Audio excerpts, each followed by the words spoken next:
ಗೊತ್ತಾ ಇಲ್ಲ ವಿಡಿಯೋ ಮಾಡ್ತಿದ್ದೀನಿ ಬಿಡು. ಅವನೇನೇನು ಆಡ್ತಾನೆ ಎಲ್ಲ ಅದ್ರಲ್ಲಿ ಯಾಕಲ್ಲ ಹಾಕಿ ಇದಾಗ್ತೈತೆ. ಅವ್ನು ಎಲ್ಲೆಲ್ಲಿ ಹೋಗ್ತಾನೆ ಎಲ್ಲ ವಿಡಿಯೋ ಮಾಡ್ತೀನಿ. ತಡಿ ಈಗ ನೀಟಾಗಿ ಒಂದು ವಿಡಿಯೋ ಮಾಡ್ಕೊಂತೀನಿ. ಸುಮ್ಮನಿರೋದು ಎಲ್ಲಿ ಅವನಿಗೆ ಮನಸ್ಸಿಗೆ ತೃಪ್ತಿ ಆಗಂಗೆ ಆಡ್ಕೊಂಬರ್ಲಿ ಸುಮ್ಮನೆ.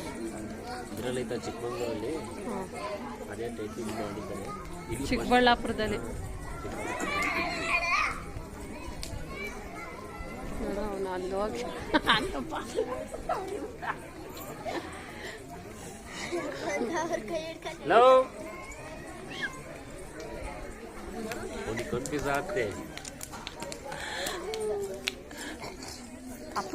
ಅಪ್ಪನ್ ತಪ್ಕೊಳೋ ನಮ್ಮಪ್ಪ ಅಂತ ತಪ್ಕೊಳ್ರಿ ಎಲ್ಲರೂ. ಬೇಡ ನಿಂತ್ಕ, ಅಲ್ಲೇ ಒಂದು ಫೋಟೋ ತೆಗಿತೀನಿ.